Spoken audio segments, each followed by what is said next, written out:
Na alegria da comemoração festiva do Carnaval, fala-se que uma ditadura da Guiné Equatorial teria financiado uma escola de samba no Rio de Janeiro, a Campeã Beija-Flor. Não discuto essa questão. Não conheço, não tenho informações. Mas isso me remete ao BNDES e ao governo brasileiro. Nós não estamos resistindo aqui na Comissão de Assuntos Econômicos ao desejo do governo brasileiro de perdoar dívidas de países ditatoriais da África. Estamos sim. O governo quer perdoar dívidas de países da África. Ditaduras corruptas que esmagam os seus povos, tendo o perdão de dívidas contraídas junto ao governo brasileiro através do BNDES. E o governo alega que quer retomar essa relação econômica com esses países e para que possa contrair novos empréstimos através, sobretudo, de grandes empresas empreiteiras de obras públicas, é preciso zerar o déficit destas nações com o nosso país. Como se estivéssemos jogando dinheiro pela janela, sem problema algum, nesse país, sem demanda social nenhuma a ser atendida pelos governantes.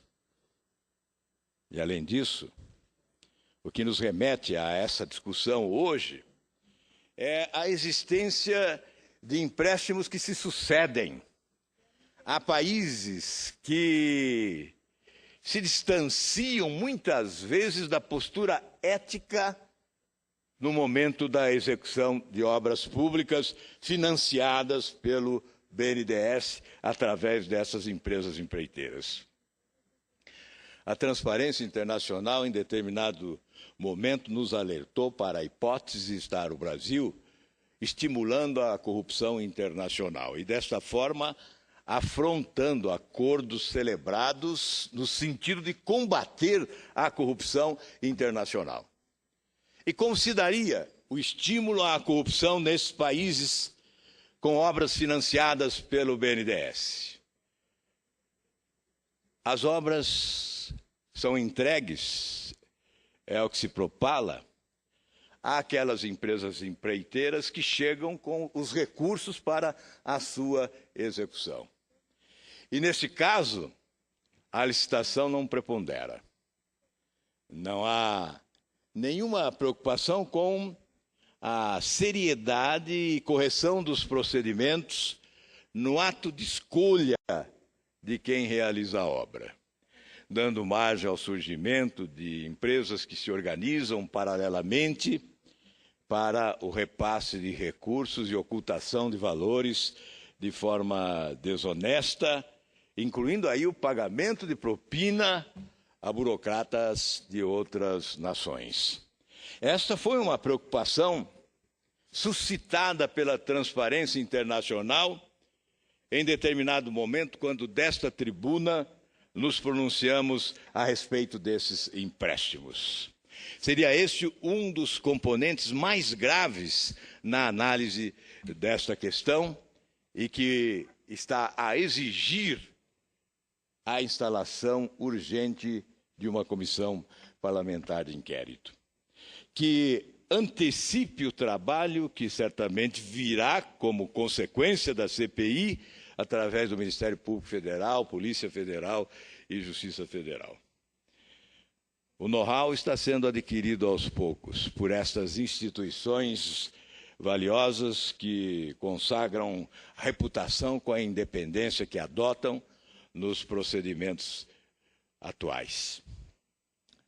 Portanto, a remessa de recursos para o exterior através das empreiteiras de obras públicas, supostamente para execução de obras na Venezuela, no Equador, no Peru, no Paraguai, nos países africanos, em Cuba, em Angola, etc. e o Congresso Nacional apoiando, em silêncio, medidas provisórias que transferem recursos do Tesouro Nacional ao BNDES. Me lembro de mais de 400 bilhões nos últimos anos. Recursos que são transferidos para o caixa do BNDES exatamente para cumprir esse desiderato, num desvio de finalidade visível, embalando regimes autoritários em outros países ou repúblicas populistas em outras nações que iludem a população, especialmente da América Latina, com um comportamento empreendedor que fica muito distante do que podemos chamar legitimamente de interesses populares.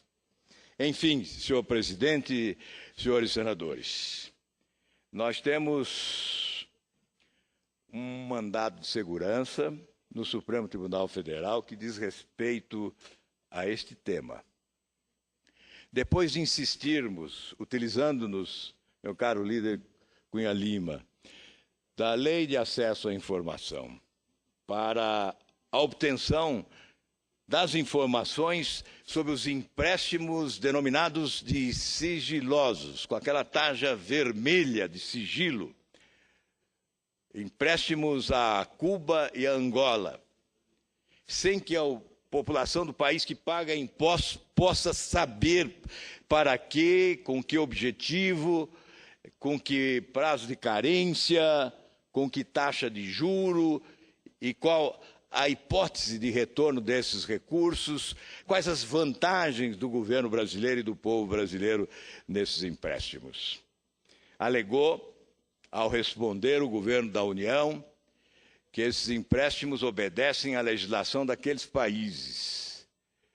E nós rechaçamos o conceito, não o admitindo, indagando se o governo brasileiro prefere respeitar a legislação de outros países a respeitar a sua própria. Se prefere respeitar a legislação de outros países, inclusive de regime ditatorial, e rasgar a Constituição de um país democrático como o nosso. Essa é a indagação que tem que ser formulada. Ao presidente do BNDES, Luciano Coutinho, nós indagamos da mesma forma, obtivemos a mesma resposta e rechaçamos com a mesma assertiva. E o caminho foi o Supremo Tribunal Federal. Lá está um mandado de segurança para completar aniversário. Estamos aguardando que o Supremo possa dar resposta a ele, julgando-o. A tentativa é de descobrir o que faz o governo com o dinheiro brasileiro.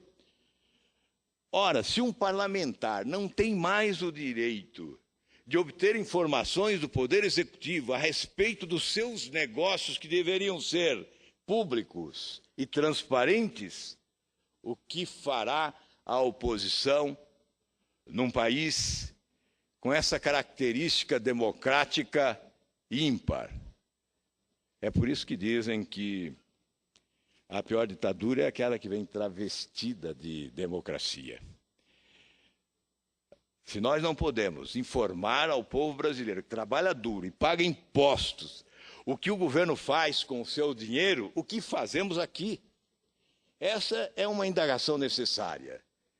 Aguardo o relator Luiz Fux, certamente competente, ministro do Supremo Tribunal Federal, nos poupará desse desconforto diante do povo brasileiro e nos permitirá abrir essa caixa de Pandora.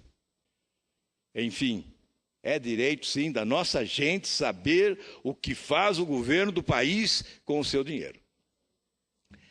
E apresentamos também, senador Cristóvão, um projeto que parou na Comissão de Relações Exteriores, já que o senador Suplicy pediu vistas, que impede a realização de empréstimos sob a égide do sigilo bancário. Se é um empréstimo com dinheiro público, banco público, a outra nação, não há razão alguma para o sigilo. Imagine se o BIRD ou o BID celebrassem empréstimos com nações do mundo sigilosamente, o que ocorreria no parlamento dos Estados Unidos da América do Norte.